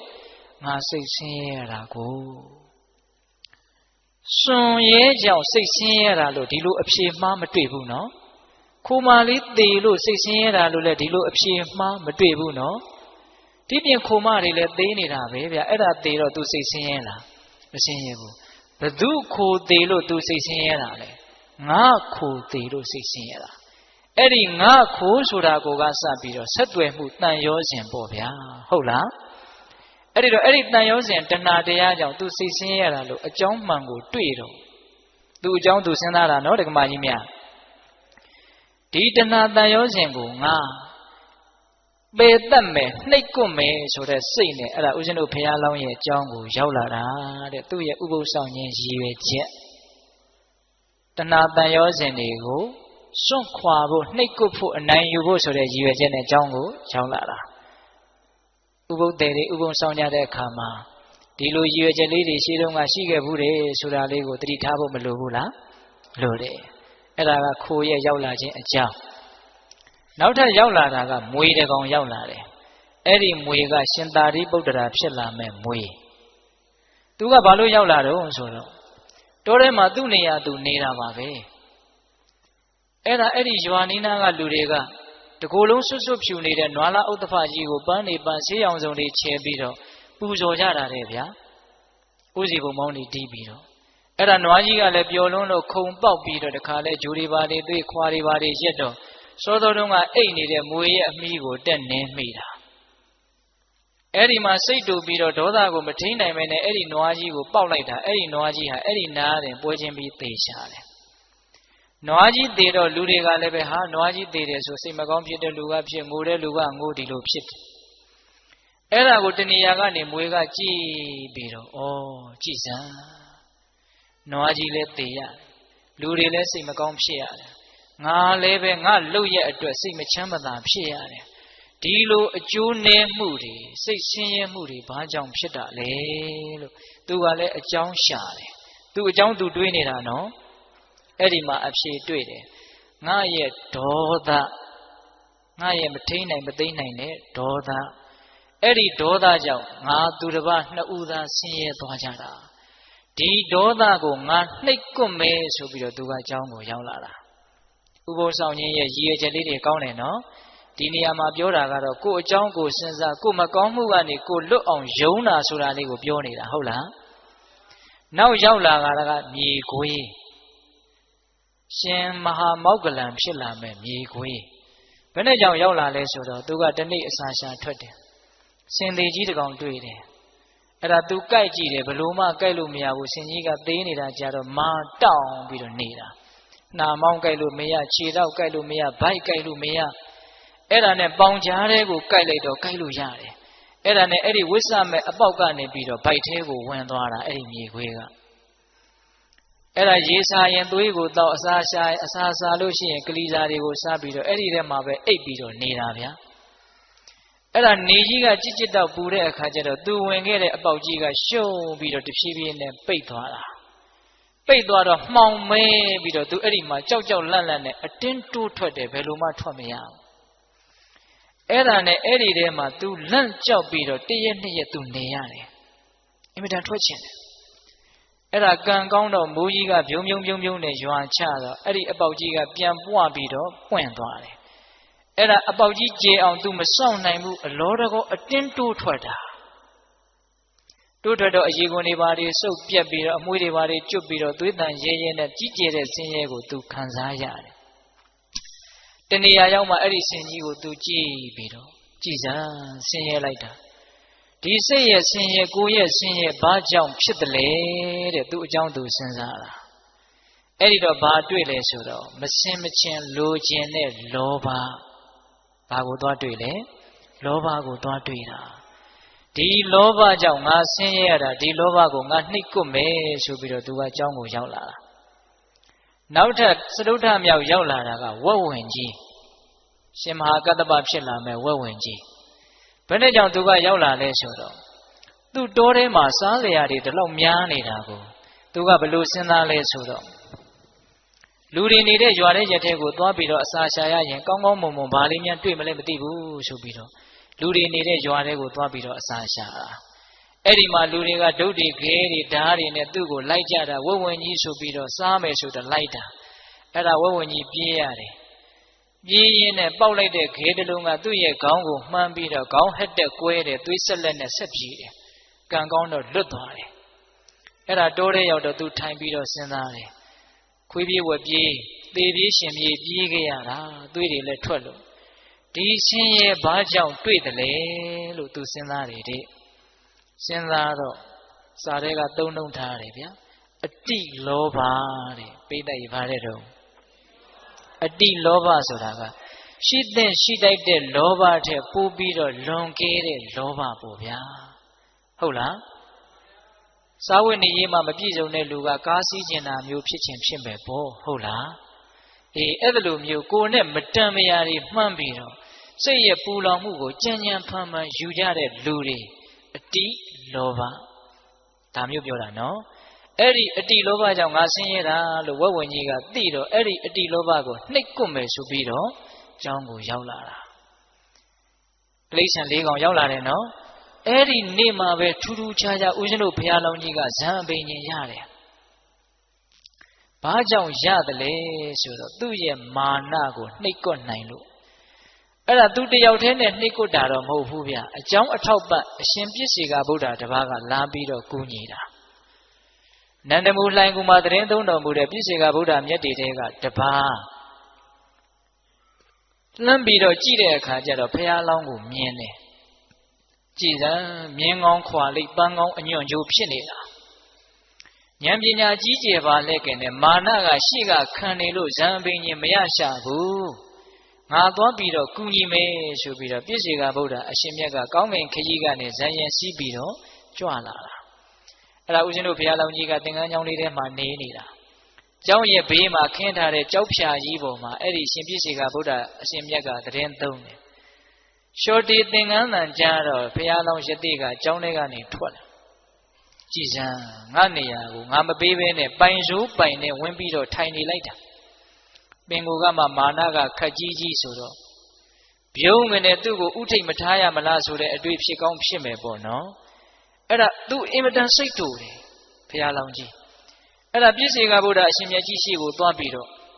လက်ဖြစ်တီးပြီးတော့ဟဲသူရုပ်ပြက်လေလို့ဟဲလူရုပ်မှာဒီနားမနေနဲ့သွားလို့ပြောတာပါပဲအဲ့ဒီမှာပြည့်စေကဗုဒ္ဓအရှင်မြတ်ကသူတော်ကောင်းသင်ပေါင်းပဲကြောင့်ဒီလောက်မာနတွေကြီးနေတာလေတကယ်ဆိုရင်သင်ဟာလာမဲ့ဗဒ္ဒကဘာမှာလေးစုမြောက်ပွင့်မဲ့ဂေါတမဗုဒ္ဓဘုရားအလောင်းမဲ့သင်ရဲ့အဖေကဘယ်သူဖြစ်လိမ့်မယ်သင်ရဲ့အမေကဘယ်သူဖြစ်လိမ့်မယ်လက်ဝဲရံကဘယ်သူလက်ရရံကဘယ်သူဖြစ်လိမ့်မယ်လို့အနာဂတ်တွေကိုလာပြောနေတာအဲ့ဒါကိုဘုရားလောင်းကြီးကမကြားတစ်ချက်ကြားတစ်ချက်မာနတွေကနားကိုပိတ်ဆို့ထားတာနေမှာပေါ့ဗျာဟုတ်လားဖျားဖြစ်အောင်ဘယ်လိုလုပ်ရမှာလဲဘာမှမမေးဘူးဒီတိုင်းကြီးတိုင်ကြီးတိုင်ထောင်ထားသလိုတောင့်တောင့်ကြီးရက်နေတာမာနကြီးတဲ့လူဆိုတာအင်မတန်ခက်ထန်တယ်အင်မတန်တောင့်တင်းတယ်နေတာထိုင်တာကြီးကိုကစားတောင့်တောင့်တင်းတင်းကြီးအဲ့လိုဖြစ်တတ်တယ်ဟုတ်လားမြင်ရရင်မနှစ်မြို့เสียပုံတရံမာနကဖြစ်စေတယ်ဟုတ်လားတခါကြီးမိုက်မြကျမ်းဂန်နေတဲ့ကတော့မာနကြီးတဲ့လူကိုမြင်လို့ရှိရင်ပတ်ဝန်းကျင်ဟာအစိတ်ပြင်းထန်တဲ့မွေးတကောင်ကိုမြင်တယ်လို့မျိုးတုံ့ပြန်တတ်တယ်လို့အဲ့ဒါလိုဥပမာပေးတယ်မာနကြောက်စရာကောင်းတယ်နော်အတိညာဝင်ပေါက်တွေကိုလည်းပိတ်တတ်တယ်နော်အဲ့ဒီလိုပြည့်စေကဗုဒ္ဓအရှင်မြတ်ကဘယ်နဲ့ကြောင့်မာနကြီးနေတာတော့သင်ဘုရားလောင်းပဲလို့ပြောတာကိုဘုရားလောင်းကြီးကမကြားတစ်ချက်ကြားတစ်ချက်ဒီတိုင်းကြီးဖြစ်နေတာအဲ့ဒီတော့မှပြည့်စေကအရှင်မြတ်ကပြည့်စေကဗုဒ္ဓအရှင်မြတ်ကရုတ်တရက်ကောင်းငင်ကိုပြန်ပြီးတော့ခြေဘဝတော်မှာကတ်နေတဲ့မြူမုံတွေကိုဘုရားတော်ရသက်ရဲ့စံကြည်ကြားကိုကြအောင်တကိုးနဲ့ဖန်ဆင်းလိုက်တယ်အဲ့ဒါမော့ကြည့်တော့မျက်နှာပေါ်ကိုမြူမုံတွေကြအဲ့ဒီတော့မှဘုရားတော်ကြီးကကြည်စမ်းငါမာနတွေဒါကြည်နေတာငါပါလဲသူပါလဲအဲ့ဒီမှာစဉ်းစားတာဟုတ်လားငါမာနသာကြည်နေတာငါမှဘာစွမ်းမှလည်းမရှိအဲ့ဒီလိုသူစဉ်းစားတယ်နော်အဲ့ဒါနဲ့ဒီနေ့ဒီရဲ့အထိငါဇံပင်ရင်မရတာဒီမာနကြောင့်ပဲဒီမာနကိုငါနှိပ်ကွမယ်ဆိုပြီးတော့ကျောင်းသင်္ကန်းထဲကိုဝင်သွားတာသူအမှားသူတိသွားတာနော်ပြည့်စေကဗုဒ္ဓရှင်မြတ်ကတော့ကောင်းကင်ပြန်ကြွသွားပြီငါဘာမှလည်းမမေးလိုက်ရဘူးအဲ့ဒါနဲ့သင်္ကန်းကျောင်းထဲရောက်တော့တရားနှလုံးကျင့်သုံးလိုက်တာအဲ့ဒီနေ့မှာပဲဇံပင်ရင်ရတယ်ပေးတတ်ရဲ့ကိုယ်အကြောင်းကိုစဉ်းစားပြီးတော့ကိုယ်မကောင်းတာကနေကိုယ်ဘာဖြစ်သွားတာလဲယုံထွက်သွားကြတာမကောင်းဘူးလားအဲ့ဒီမှာဘုရားလောင်းကကျောင်းသင်္ကန်းပြင်မဲ့ထွက်တော့ခုနတုန်းကသရဝါလေးကောင်ကိုတွေ့တယ်အကျိုးအကြောင်းမေးတယ်ပေးတတ်တို့ကိုဦးဇင်းတို့ပြောပြီးပါပြီနော်ဒါကြောင့်သူတော်ကောင်းနေဆိုတာကိုယ်အကြောင်းကိုစဉ်းစားပြီးတော့ကိုယ်မကောင်းတာကိုမှန်ကြည့်ပြီးတော့အလှပြင်းတဲ့လူလင်မျိုးလုံမပြိုးလို့မတင့်နေတာတွေမတတ်ရတာတွေကိုအမြန်ပဲဖယ်ရှားဖြစ်တဲ့အလေးရှိတယ်လို့ဒါလေးကိုသဘောပေါက်ပြီးတော့ကိုယ်မကောင်းတာကိုကိုယ်ဖယ်ရှားဖို့ကြိုးစားရမယ်ဟုတ်ရဲ့လားနောက်တစ်ချက်ကိုယ်ကောင်းတာကိုကိုယ်စဉ်းစားပြီးတော့အားဖြစ်ဖို့လဲလိုသေးတယ်ဟုတ်ရဲ့လားကိုယ်ကောင်းတာကိုကိုယ်စဉ်းစားပြီးတော့ဘာဖြစ်ရမလဲအားဖြစ်ရမယ်ဗျကိုယ်ဒါနတွေပြုထားတာမရှိဘူးလားပြန်တွေးပြီဆိုရင်ဘာဖြစ်လဲဝမ်းသာတယ်စာကာနုတ္တိဘာဝနာကိုဖြစ်တာဒါနနဲ့ဘာဝနာနဲ့ဘယ်ဟာကမြတ်လဲဒါနနဲ့ဘာဝနာနဲ့ဘယ်ဟာကမြတ်လဲ ဘာဝနာကမြတ်တယ်လှုပ်တုံးကဒါနလှုပ်တယ်ပြန်စဉ်းစားတော့ဘာဝနာကိုဖြစ်တယ်စာကနုတ္တိဘာဝနာကိုဖြစ်တယ်အရင်နဲ့အမျက်ကအတိုးကပိုကြီးနေတဲ့အဓိပ္ပာယ်ဟုတ်လားကိုယ့်ရဲ့သီလကိုကိုပြန်စဉ်းစားရင်ဘာဖြစ်လဲသီလနုတ္တိဖြစ်တယ်ဘာဝနာကိုဖြစ်တယ်ကိုကောင်းတာကိုကိုသိရတာဟာအင်မတန်ကြီးကျယ်တဲ့အမျက်ကိုရတယ်လို့ပြောချင်တာဟုတ်လားဒါကြောင့်ကိုဒါနကိုကိုစဉ်းစားရမယ်ကိုရဲ့စွန့်လွတ်နိုင်စွမ်းအားပေါ့နော်ကိုသီလကိုကိုပြန်စဉ်းစားရမယ်ကိုရဲ့စောင့်စည်းနိုင်စွမ်းအားပေါ့နော်ဟုတ်လားမြတ်စွာဘုရားကတော့ညွှန်ကြားပါတယ်ဗျာနတ်တွေရှိတယ်သူတို့ကောင်းလို့နတ်တွေဖြစ်သွားတာသူတို့မှသာလျှင်နတ်ပြည်ရောက်ကြောင်းကောင်းမှုတွေရှိတာမဟုတ်ဘူးငါမှလည်းပဲကောင်းမှုတွေရှိတယ်လို့နတ်တွေကိုတတ်သိအရာထားပြီးတော့ကိုကောင်းတာကိုကိုစဉ်းစားရင်လည်းဘာဝနာဖြစ်တယ်အဲ့ဒါဘာဘာဝနာလဲဒေဝတာနုတ္တိဘာဝနာဖြစ်တယ်ဟုတ်ရဲ့လားဘဝင်မြင့်ဖို့ပြောနေတာလားအားဖြစ်ဖို့ပြောနေတာလားအေးကိုကောင်းတာကိုကိုတကယ်မြင်လို့ရှိရင်စဉ်းစားမိရင်အားတကယ်ဖြစ်တယ်ဗျဟုတ်လားဒါကြောင့်ကိုလှုပ်ထားတဲ့ကောင်းမှုကလေးတွေနဲ့ပတ်သက်ပြီးတော့စဉ်းစားကြရမယ်နော်ဟုတ်လားဒါနနဲ့ပတ်သက်ပြီးတော့လည်းစဉ်းစားသီလနဲ့ပတ်သက်ပြီးတော့လည်းစဉ်းစားဟုတ်ရဲ့လားအခုဆိုကြပါစို့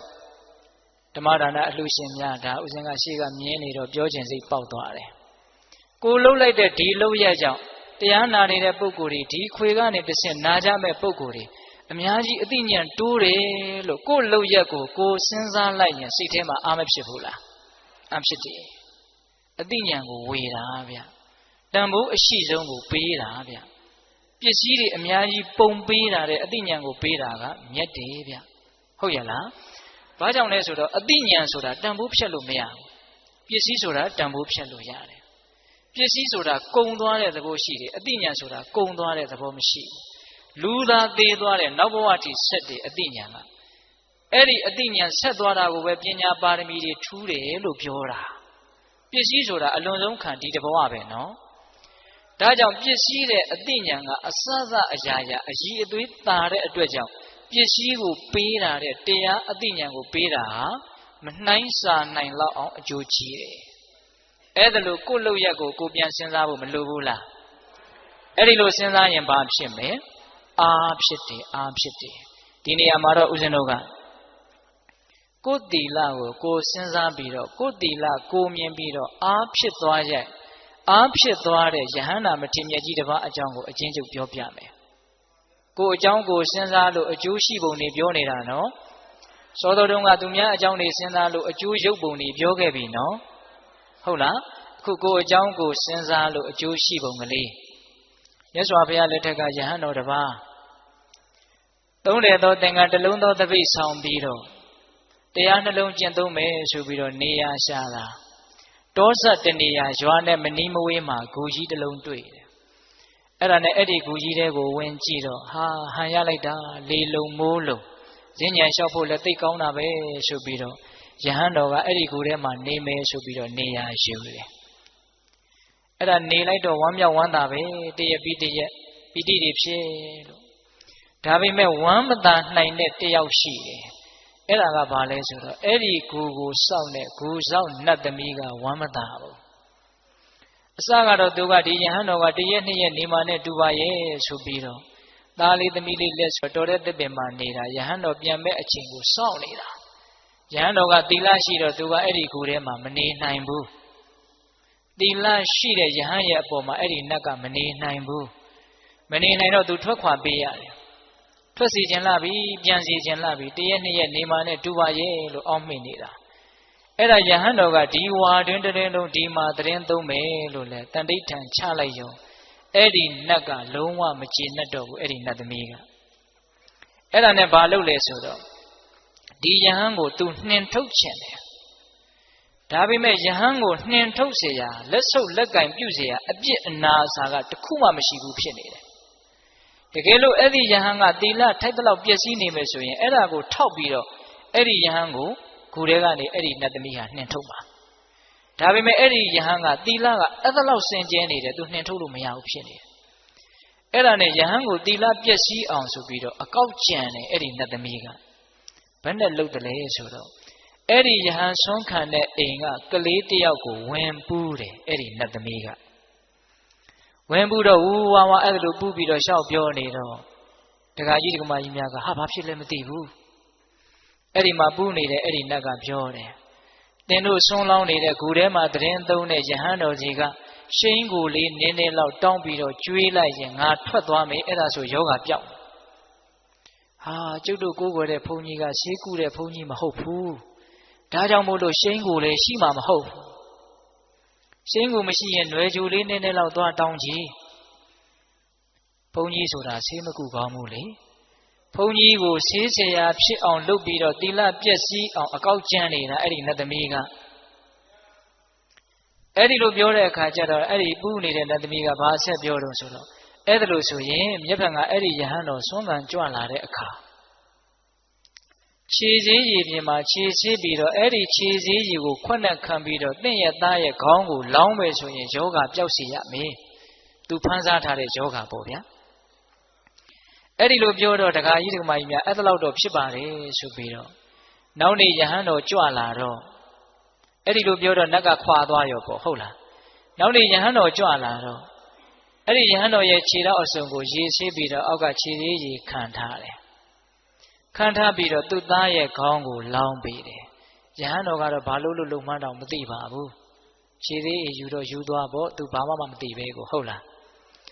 အဲ့ဒါနဲ့ဆုံးခံဆုံးဖုံးပေးပြီးတော့သူ့ဂူထဲကိုပြန်ကြွလာတော့ဂူဘဝမှာအဲ့ဒီနတ်သမီးကခက်တီတီရက်ပြီးတော့လက်ညှိုးငေါက်တောက်ထိုးတယ်တဲ့ယဟန်တော်ကိုနှုတ်ကလည်းမြွက်ပြီးတော့ပြောတယ်တဲ့ဘယ်လိုပြောလဲဆိုတော့ဆေးဆရာကြီးဂူထဲကိုမလာခဲ့ပါနဲ့လို့အဲ့ဒါလိုပြောတယ်တဲ့အဲ့ဒီတော့အဲ့ဒီယဟန်တော်ကစဉ်းစားတယ်ငါလည်းဘယ်သူမှဆေးမကုရပါဘူးသင်ဘာတွေပြောနေတာတော့သင်ဘာဆေးမကုရမလဲနော်သင်ရဲ့ခြေစည်းရည်ပေးပြီးတော့သင်ဆေးကုခဲ့တာမဟုတ်လားယောဂပြောက်အောင်သင်လုပ်ခဲ့တာမဟုတ်လားအဲ့ဒီတော့ယဟန်တော်ကစဉ်းစားတယ်ဘာလဲဒီနတ်ငါလည်းဆေးမကုပဲနဲ့ငါ့ကိုဆေးကုအောင်သူကဖန်ဆားပြီးတော့ခြေစည်းရည်ပေးစီပြီးတော့ငါ့ကိုဆေးဆရာဖြစ်အောင်လုပ်တာကိုသဘောပေါက်သွားတယ်အဲ့ဒါနဲ့သူကစဉ်းစားတယ်ဆက်ပြီးတော့သူ့အကြောင်းသူစဉ်းစားတယ်ဩငါဟာနတ်တစ်ပါးကတောင်မှအပြစ်ရှာလို့မရအောင်စင်ကြယ်တဲ့ငါပါလားငါကိုအပြစ်ရှိအောင်ကြံဖန်ပြီးတော့သူလုပ်ရတယ်အဲ့ဒါနဲ့သူဆက်ပြီးတော့ဇက်တိုက်ကြီးဆက်ပြီးတော့စဉ်းစားတယ်ငါသိမ်ဝင်ပြီးတော့ယဟန်ဖြစ်တဲ့အချိန်ကစပြီးတော့ငါပဲသိက္ခာပုဒ်မှာစေတနာနဲ့တကွလွန်ကျူးခဲ့တာမရှိဘူးငါသီလသိစင်ကြယ်တာပဲပီတိတွေဖြစ်လာပြီနော်ပိဿရဲ့သူ့ရဲ့ကောင်းတဲ့အချက်ကိုသူစဉ်းစားမိသွားပြီနော်အဲ့ဒါဆက်ပြီးတော့စဉ်းစားရင်းနဲ့ပီတိတွေကသိပ်ပြီးတော့ဖြစ်လာတော့အေးချမ်းမှုဆိုတဲ့ပတ္တိကိုကူးသွားတယ်ကိုယ့်ရဲ့သီလပြည့်စုံတာကိုစဉ်းစားမိတော့ပီတိဖြစ်တယ်ပီတိကနေပတ္တိဖြစ်တယ်ခွင်းဆက်မပြတ်စေနဲ့နော်လေးနဲ့တာလေးဆက်ပြောတော့မှာဟုတ်လားပတ္တိဖြစ်လာတော့ငြိမ်းအေးလာတော့ဘာဖြစ်တုံဆိုတော့ဒုက္ခချမ်းသာလာတယ်ပီတိဖြစ်တော့ပတ္တိဖြစ်တယ်ပတ္တိဖြစ်တော့ဒုက္ခဖြစ်တယ်ချမ်းသာလာတော့တည်ငြိမ်လာတယ်ဒုက္ခဖြစ်ရင်တမာတိဖြစ်တယ်တမာတိဆိုတာချမ်းသာမှဖြစ်တာဗျစိတ်ချမ်းသာလာမှတည်ငြိမ်တာစိတ်ဆင်းရဲနေဘယ်တည်ငြိမ်ပါလဲရောက်ရက်ခတ်နေပြီဟုတ်လားတည်ငြိမ်လာပြီတမာတိဖြစ်လာပြီဆိုတော့ယထာဘူတဟုတ်သည့်အတိုင်းမှန်သည့်အတိုင်းမြင်လာတယ်စိတ်ကငြိမ်မှမှန်တာကိုမှန်တဲ့အတိုင်းမြင်တာဟုတ်လားအဲ့ဒီယထာဘူတဟုတ်သည့်အတိုင်းမှန်သည့်အတိုင်းမြင်တော့ဩဘဝဆိုတာတကယ်စင်စစ်ဆင်းရဲတွေတိဆောက်ထားတာကိုလို့အမှန်တိုင်းမြင်တဲ့အတွက်ကြောင့်ညီးငွေ့လာတယ်တဲ့ဆိုလိုတာကဉာဏ်တစ်ဆင့်တက်သွားတယ်အမှန်မြင်ပြီးတော့ညီးငွေ့သွားတာအမှန်မြင်တော့ညီးငွေ့เสียကြီးလို့တိလို့ညီးငွေ့เสียမှုလို့ညီးငွေ့သွားတာတရားကသူ့ကိုညီးငွေ့အောင်လှုပ်လိုက်တာမဟုတ်ဘူးဟုတ်လားကိုယ့်ရဲ့အသိဉာဏ်ကညီးငွေ့เสียကြီးလို့တိလို့ညီးငွေ့သွားတာဟုတ်ရဲ့လားအဲ့ဒီညီးငွေ့ရာကနေပြီးတော့ဘာဖြစ်တော့နိဗ္ဗိဏဉာဏ်ကနေတက်မဲ့မှုကင်းတဲ့မဲ့ဉာဏ်နဲ့ဖြစ်သွားတာမဲ့ဉာဏ်ကနေတဖန်ငြိမ်းအေးတဲ့ဖိုဉာဏ်ဖိုဉာဏ်ကနေကိုယ့်ရဲ့ကိလေသာပယ်ပုံတွေကိုပြန်ပြီးတော့စဉ်းစားဆင်ခြင်တဲ့ပိစဝခဏဉာဏ်နေအစဉ်စဉ်တက်ပြီးတော့အဲ့ဒီယဟန်တော်သည်ယဟန္တာဖြစ်သွားတယ်ဟုတ်လား ကိုကောင်းတာကိုမြင်ပြီးတော့အားတွေအဆင့်ဆင့်တက်ပြီးတော့အည်အသွေးတွေအဆင့်ဆင့်မြင့်မသွားဘူးလားမြင့်သွားတယ်ဒါကြောင့်ဒါနပြုပြီးရင်စဉ်းစားသီလဆောက်တည်ပြီးရင်စဉ်းစားဟာကောင်းတာလေးတွေလုပ်ရနေတယ်အရာတော်တယ်အဲ့ဒီလိုစဉ်းစားတော့သေချာပေါက်စိတ်ချမ်းသာလိမ့်မယ်အဲ့ဒီစိတ်ချမ်းသာမှုတွေထက်ချီးတလဲလဲဖြစ်ပြီးဆိုလို့ရှိရင်တည်ငြိမ်မှုတွေဖြစ်ပြီးတော့ဉာဏ်တွေဟာတဖြည်းဖြည်းနဲ့ရှင်းလာလိမ့်မယ်ဒါမြတ်စွာဘုရားအင်္ဂုတ္တပါဠိတော်မှာအာကင်ခေယသုတ်တံဆိုပြီးတော့ဟောထားတာရှိတယ်သီလပြည့်စုံရင်အစဉ်စဉ်ဉာဏ်တွေအလိုလိုတက်သွားတဲ့အကြောင်းဘာတွေဖြစ်ပါစေလို့ကိုကဆန္ဒပြုရတာမဟုတ်ဘူးတရားသဘောကိုကအလိုလိုဖြစ်သွားတာသဘောပေါက်လားဒါကြောင့်ကိုယ်သီလကိုစဉ်းစားပြီးတော့ကိုကောင်းတာလေးကိုကြည့်ပြီးတော့အားဖြစ်ဖို့ကြိုးစားရတာကလည်းကြိုးစားရကြိုးမနှက်ဘူးလားနှက်တယ်တက်တည်အနေနဲ့အဲ့ဒီယဟန်တော်ကိုဦးဇင်းတို့ထုတ်ပြန်လိုက်ပါတယ်ဟုတ်လားအဲ့ဒီမှာအဲ့ဒီယဟန်တော်ကအဲ့ဒီကူထဲမှာပဲဝါတွင်ကာလတည်င်းသုံးသွားတယ်အဲ့ဒီတော့ဒါကိုယ်အကြောင်းကိုစဉ်းစားရင်းနဲ့မကောင်းတာမြင်လည်းပဲအကျိုးရှိတယ်ကောင်းတာမြင်လည်းပဲအကျိုးရှိတယ်မကောင်းတာမြင်တော့လွတ်အောင်ကြိုးစားတယ်ကောင်းတာမြင်တော့အားရှိတယ်ခုဦးဇင်းတို့တရားရဲ့နောက်ဆုံးအပိုင်းကိုယ်အကြောင်းကိုစဉ်းစားတာတဲ့အစစ်မြင့်နဲ့ကိုယ်အကြောင်းကိုသိအောင်လုပ်တဲ့အလုပ်ဒါကတော့အစစ်အမြင့်ဆုံးအပိုင်းကိုရောက်လာပြီဒီတရားမှာလေစောတော်တုန်းကသူများကကိုယ်ကိုမုန်းလို့ပြောတဲ့စကားတွေနှလုံးမသွင်းနဲ့သူများဘာတွေလုပ်တယ်မလုပ်ဘူးဆိုတာကိုအလုပ်တစ်ခုလို့သဘောမထားနဲ့လို့သူအကြောင်းနဲ့ပတ်သက်ပြီးတော့ခေါင်းထဲမှာနေရာမပေးဖို့ပထမပိုင်းမပြောခဲ့ဘူးလားပြောခဲ့တယ်ကိုယ်ဘာတွေလုပ်တယ်ကိုယ်ဘာတွေမလုပ်ရသေးဘူးဆိုတာကိုစဉ်းစားရမယ်လို့ခုနတုန်းကတပိုင်းပြောခဲ့တယ်နော်အေးအခုကိုယ့်ရဲ့အကြောင်းကိုကိုယ်တိုင်သိအောင်ကြိုးစားရမယ်တကယ်တမ်းဦးဇင်းတို့တဲ့တဲ့ပြောရရင်အရိယာဖြစ်တယ်ဆိုတာကိုယ်အကြောင်းကိုတကယ်သိသွားတာဗျခုတရားဓမ္မတို့ဦးဇင်းတို့ပုထုဇဉ်တွေဆိုတာကိုယ်အကြောင်းကိုတကယ်မသိကြသေးဘူးဟုတ်လားကိုယ်အကြောင်းကိုကိုယ်မသိသေးတဲ့အစိတ်အပိုင်းကိုမသိသေးတဲ့နယ်ပယ်တွေအများကြီးရှိသေးတယ်ဟုတ်ရဲ့လားအဲ့ဒါဟုတ်လားစိတ်ပိုင်းဆိုင်ရာပိုးပြီးတော့များတယ်မသိတာစိတ်ပိုင်းဆိုင်ရာမဆိုထားနဲ့ဗျရုပ်ပိုင်းဆိုင်ရာတောင်ကိုမသိသေးတဲ့အကြောင်းတွေအများကြီးရှိတယ်ထဲထဲမှာအဆုတ်ကအလုပ်ဘလို့လုပ်တယ်အသေးကအလုပ်ဘလို့လုပ်တယ်ဥကအလုပ်ဘလို့လုပ်တယ်ဟာမသိတာတွေအများကြီးပဲဟင်သူရှင်းနေတာပဲကိုဘာမှမသိဘူးအဲ့ဒီရုပ်ပိုင်းဆိုင်ရာကိုအကြောင်းကိုတကယ်သိတယ်ဆိုရင်တောင်မှအဲ့ဒါအရိယာဖြစ်နိုင်နေဗျာနော်ကာယကတတတိဆိုတာကိုယ့်ရဲ့ရုပ်ပိုင်းဆိုင်ရာကိုယ့်အကြောင်းကိုသိအောင်ညွှန်ကြားတာမဟုတ်လားဘာမှတင့်နေတာတန့်ရှင်းတာဘာမှမရှိဘူးတကယ်စင်စစ်နာကျင်ကြိုက်ခဲတာတွေမတန့်ရှင်းတာတွေမဟုတ်တဲ့တရားတွေရှုနေတာလို့သိအောင်ဒါရုပ်ပိုင်းဆိုင်ရာဒါပဂတိမျက်စိနဲ့တော့မြင်နိုင်တယ်နော်တခါကြီးများ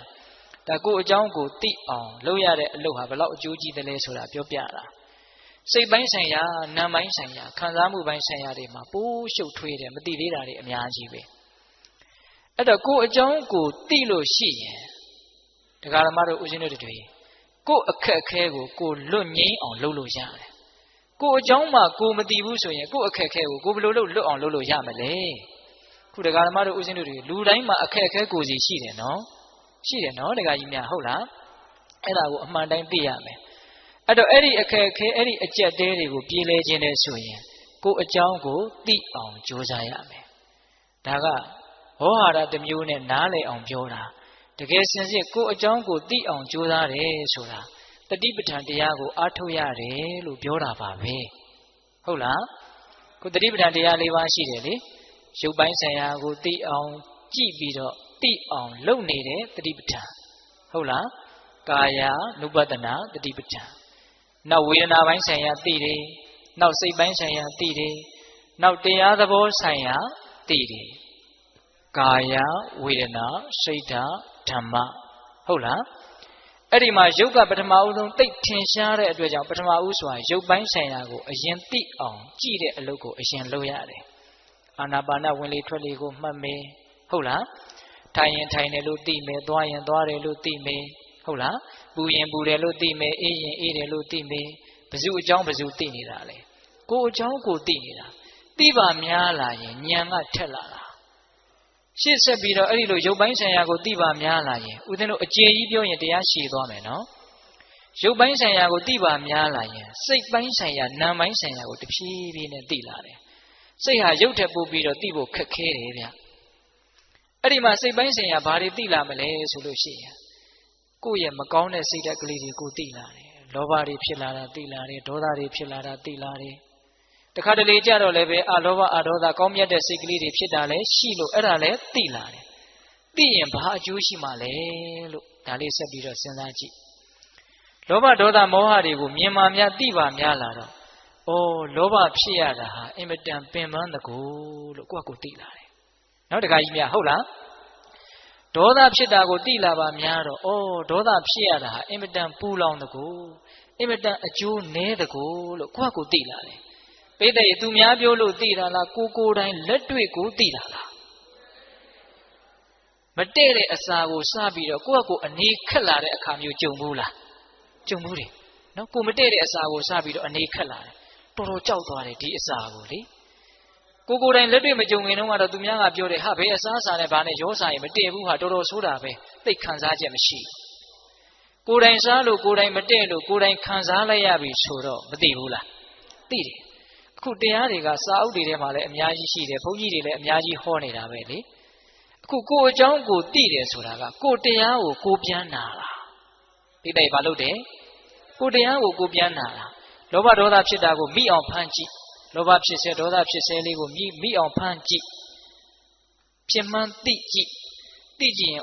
ဖြစ်စေမှလည်းပူလောင်တကူဆင်းရဲတကူဘာကောင်းကျိုးမှမရှိတက်အကျိုးမဲ့ကိုဆောင်ကျင်းဖို့ဒီတရားလေးတွေကဖြစ်တကူလို့အဲ့ဒီတရားကပဲကိုယ့်ကိုတရားဟောတာတနည်းအားဖြင့်လောဘကပဲကိုယ့်ကိုတရားဟောလိုက်တာငါဘလောက်ပူလောင်နေဆိုတာမင်းသိလားလို့သူကပြောတာဒါပေမဲ့သူကတော့အမြဲတမ်းတရားဟောပါတယ်လောဘဖြစ်တဲ့ခန္ဓာကိုယ်ကတော့ပူလောင်တာပဲထူးခြားတာကကိုမသိလိုက်တာနဲ့သိလိုက်တာဒါပဲကွာသွားတယ်ဟင်ဒီကမကြီးတွေအဲ့ဒါဟုတ်လားဒေါသကတော့အမြဲတမ်းဖြစ်နေတာပဲလေအခါအားလျော်စွာပေါ့လေအမြဲတမ်းတော့မဟုတ်ဘူးပေါ့ဖြစ်เสียကြုံတိုင်းဖြစ်နေတာပဲသူဖြစ်တိုင်းလဲခန္ဓာကိုယ်ကိုပူလောင်တဲ့အကျိုးတရားတွေခန္ဓာကိုယ်ကိုဆုပ်ယုပ်စေတဲ့ဓာတ်တတိတွေဖြစ်အောင်သူအမြဲတမ်းလုပ်နေတာပဲသူကတော့သူ့အလုပ်သူလုပ်ပြီးတော့အကျိုးမဲ့ကိုဆောင်ကျင်းပြီးတော့ဖြစ်ပြီးတော့ပြတ်သွားတာပဲကိုကသိလိုက်တာနဲ့မသိလိုက်တာပဲကွာတယ်အဲ့ဒီလိုမသိလိုက်တဲ့အခါကျတော့လောဘဒေါသကိုကြောက်ရကောင်းမှလည်းမသိဘူးလောဘဒေါသကိုဖယ်ရကောင်းမှလည်းမသိဘူးဒါကြီးနဲ့ပဲနေနေတာပဲအဲ့ဒီတော့ကိုယ်အကြောင်းကိုသိပါများလာတော့လောဘဒေါသဆိုတာသူတော်ကောင်းကြီးတွေပြောတဲ့အတိုင်းမကောင်းဘူးဆိုတာတကယ်ပါလားလို့အဲ့ဒီမှာတကယ်ပါလားဆိုတာလေးပါလာတယ်စာအုပ်ကိုဖတ်တိုင်းတကယ်ပါလားလို့ခံစားလို့မရဘူးနော်တကယ်ကိုယ့်ကိုမြင်အောင်ကြည့်ဟုတ်လားအဲ့ဒီလိုမကောင်းတာကိုမကောင်းဘူးလို့သိရင်ရိုးရိုးလေးဗျတရားဆိုတာ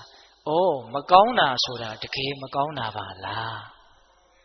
အခုတရားဓမ္မတို့ဦးဇင်းတို့တွေကမျက်စိလဲနေတယ်မကောင်းတာကြီးကိုကောင်းတယ်လို့ထင်နေတယ်ဗျ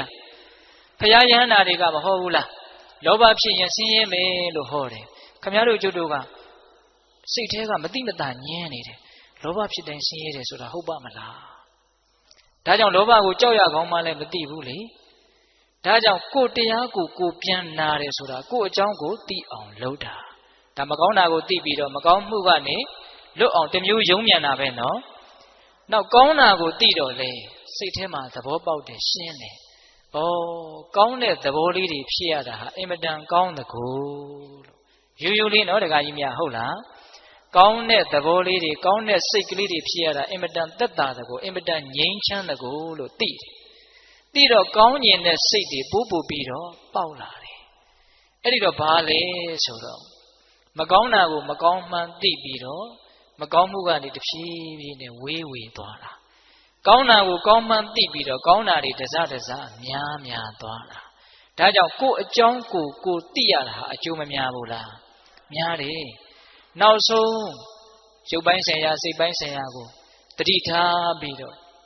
ကြည်ပါများလာပြီသိပါများလာပြီဆိုလို့ရှိရင်တကယ်စင်စစ်ကတော့ဒုက္ခတွေကြီးစုပုံထားတဲ့အစုအပုံကြီးပါလားလို့တဖြည်းဖြည်းမှာတနေ့မှာမသိဘူးလို့ပြောလို့ရမလားမရဘူးသိလာနိုင်တယ်နော်အဲ့ဒါလို့သစ္စာဆိုင်အောင်ပိဋိဘာဆိုင်အောင်သစ္စာဆိုင်အောင်သစ္စာဆိုတာ၄ပါးရှိတယ်လို့ဒီပိဋိကြီးသိတယ်နော်ဒီခန္ဓာကိုယ်ကြီးဆိုတာတကယ်စင်စစ်ဒုက္ခတွေရဲ့အစုအပုံကြီးချမ်းသာဆိုလို့ဘာလေးမှမရောဘူးတဲ့ ကိုလက်ခန္ဓာလက်မခန္ဓာတစ်ပိုင်းကိုသိတာမသိတာတစ်ပိုင်းနော်အမှန်ကအမှန်ပဲလေအဲ့ဒါလိုခန္ဓာကိုယ်ကြီးဟာဒုက္ခဒုံဒုက္ခခဲကြီးပါဆိုတာလောကကြီးရဲ့ပထမသစ္စာဟုတ်လားဒုက္ခမှန်သမျှသည်လိုချင်မှုကြောင့်ဖြစ်တယ်ဆိုတဲ့လောဘဒီသာလင်ဒုက္ခအလုံးကိုဖန်တီးသူဆိုတဲ့ဒုတိယသစ္စာ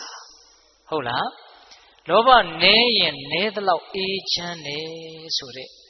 လောဘချုပ်မှသာလေတကယ်ဒုက္ခချုပ်တာဆိုတဲ့တတိယနိရောဓသစ္စာဟုတ်လားအဲ့ဒီလောဘချုပ်လို့ဒုက္ခချုပ်တယ်ဆိုတဲ့နိဗ္ဗာန်ကိုရခြင်းနဲ့ဆိုရင်တနည်းအားဖြင့်ချမ်းသာစေချမ်းသာမှန်ကိုရခြင်းနဲ့ဆိုရင်မမြဲတာကိုမမြဲဘူးလို့အမှန်အတိုင်းသိတဲ့တမ္မာဒိဋ္ဌိခေါင်းဆောင်တဲ့မဂ်ခင်၈ပါးကိုပွားများခြင်းမှတပါးအခြားနီလန်းမရှိဘူးလို့ဒုက္ခငြိမ်းချမ်းအကျင့်မြတ်ကိုဒါသာလင်ဟုတ်တယ်လို့မဂ္ဂသစ္စာရဲ့အပေါ်မှာသိမြင်နားလည်လာတဲ့စတုထမြောက်မဂ္ဂသစ္စာဟုတ်ရဲ့လားခုဒကာမတို့ဦးဇင်းတို့ကမဂ္ဂသစ္စာရဲ့တန်ဖိုးလည်းသိနားမလည်ဘူးလေဟုတ်လားဒုက္ခငြိမ်းအောင်ဒီပြင်နည်းတွေနဲ့လည်းပဲလှုပ်လို့ရသေးတယ်လို့ထင်နေတာတွေရှိတကူဗျတကယ်စင်စစ်ဒုက္ခငြိမ်းအောင်မဂ်ခင်အကျင့်ကိုကျင့်ခြင်းကလွယ်လို့အခြားအလုပ်မရှိဘူးတနည်းအားဖြင့်ဒုက္ခငြိမ်းအောင်ကိုယ်အကြောင်းကိုသိအောင်လှုပ်ခြင်းမှတပါအခြားအလုပ်မရှိဘူးကိုယ်အကြောင်းကိုသိတယ်ဆိုတာမဂ္ဂသစ္စာကိုပွားများနေတာကိုဆိုတာပါဟုတ်ရဲ့လားအဲ့ဒီတော့တတိပဋ္ဌာန်တရား၄ပါးလိုပဲပြောဝိပဿနာလိုပဲပြောမဂ်ခင်လိုပဲပြောကိုယ်အကြောင်းကိုသိအောင်ကိုယ့်ရဲ့သဘောတဘာဝကိုကိုယ်တိုင်သိအောင်ကြိုးစားတယ်လို့ပဲပြောအတူတူပဲမဟုတ်လားအတူတူကိုယ်အကြောင်းကိုသိတာလေးကိုဦးဇင်းကအဲ့ဒါလိုလေးလေးနက်နက်လေးပြောလိုက်တာဟုတ်လားဦးဇင်းအခုတရားဟောတာတနာရီခွဲရှိပြီဗျနော်ဦးဇင်းတို့ဒီပလင်ပေါ်မှာဟောလိုက်ရင်အဲ့လိုကြားတာကြီးပဲတရားကဟုတ်လားအဲ့တော့ဏီကုန်းချုပ်တော့မှာနော်တခါကြီးမိုင်များကိုယ်အကြောင်းကိုသိရင်မကောင်းတာသိရင်လည်းမကောင်းတာဟာတကယ်မကောင်းတာပါလားလို့သိပြီးတော့မကောင်းမှုမှတဖြည်းဖြည်းဝေးသွားတယ်ကောင်းတာသိပြန်တော့လေကောင်းတာဟာတကယ်ကောင်းတာပါလားလို့နားလည်ပြီးတော့ကောင်းတာတွေဟာတဖြည်းဖြည်းနဲ့များလာတယ်ဆင်းရဲတွေဝေးပြီးတော့ချမ်းသာတွေကြီးအောင်ကိုယ်နေတတ်သွားတာပါပဲတကယ်စင်စစ်ကတော့ဟုတ်ရဲ့လားဒါကြောင့်ကိုယ်အကြောင်းကိုသိဖို့အရေးမကြီးဘူးလားအရေးကြီးတယ်နောက်ဆုံးသစ္စာစိုက်သည့်အထိသိမယ်ဆိုရင်တော့သောတာပန်အရိယာဖြစ်တယ်လို့ပြောရတယ်မဟုတ်လားသစ္စာစိုက်အောင်သိရင်မဲ့ညာဖုန်ညာနဲ့ထိုးထွင်းပြီးတော့သိတဲ့အတိမျိုးသိရင်အဲ့ဒါငါသိရင်ဘယ်ဘဝရောက်အောင်မလဲလို့ပူဇော်လိုအောင်မလားမလိုတော့ဘူးဒါကြောင့်ကိုယ်အကြောင်းကိုသိတယ်ဆိုတာကတော့အင်မတန်ကြီးကျယ်တဲ့ကောင်းမှုပါလို့နားလည်ရမယ်ဟုတ်လားဒါကြောင့်ဦးဇင်းတို့တရားတွေကိုပြန်ပြီးတော့ချုပ်တော့မယ်နော်ကိုယ်အကြောင်းသူအကြောင်းသူတစ်ပါးကကိုယ့်ကိုမုန်းလို့ပြောတဲ့စကားတွေကိုညံ့နိုးလို့သိမ့်ထားတဲ့ပစ္စည်းကိုထုတ်ကြည့်တယ်လို့မျိုးပြန်ကြည့်မနေနဲ့ဟုတ်လားသူများဘာတွေလုပ်တယ်မလုပ်ဘူးဆိုတာကိုအလုပ်တစ်ခုလိုအချိန်ကုန်ခံပြီးတော့အကုသိုလ်အဖြစ်ခံပြီးတော့စဉ်းစားမနေနဲ့ဟုတ်လားကိုယ်ဘာတွေလုပ်ပြီးပြီကိုယ်ဘာတွေမလုပ်ရသေးဘူးလေဘယ်ပြဿနာတွေကတော့ပြေလည်ပြီဘယ်ပြဿနာတွေကတော့မပြေလည်သေးဘူးလေလို့လေးလေးနက်နက်စဉ်းစားရမယ်ကိုယ်အကြောင်းကိုစဉ်းစားတာဟုတ်လားပြီးတော့ကိုယ်မှာဘာတွေသိပြီလေကိုယ်အကြောင်းကိုသိအောင်ကြိုးစားတာဟုတ်လားဒါကြောင့်သူ့အကြောင်းနဲ့ကိုယ်အကြောင်းမှာကိုယ်အတွက်ဘယ်အကြောင်းကအရေးကြီးလဲကိုယ်အကြောင်းကအရေးကြီးပါလေသူ့အကြောင်းသူ့ဖတ်သူအရေးကြီးပါလိမ့်မယ်ကိုကဝင်ပြီးတော့အရေးမကြီးနေကြမလိုပါဘူးဟုတ်လားသူကသူ့အကြောင်းသူအရေးကြီးလိမ့်မယ်ကိုလည်းကိုယ့်အကြောင်းကိုအရေးကြီးဖို့ပါပဲဟုတ်လားဘာကြောင့်လဲဆိုတော့တကယ်စင်စစ်ကတော့တယောက်ကိုတယောက်တကယ်တမ်းကတော့ဝင်ဆွတ်လို့လည်းမရဘူးလေဒါကြောင့်မြတ်စွာဘုရားကအတ္တာဟိအတ္တနောနာထောလို့ဟောထားတာမဟုတ်လားကောဟိနာထောပရောတိယသူတစ်ပါးဟာကိုယ့်ရဲ့အာကိုရာပဲဖြစ်မှလေတဲ့ဟုတ်လားကိုယ်သေးတာလည်းအသီးကိုယ့်ရဲ့အာကိုရာ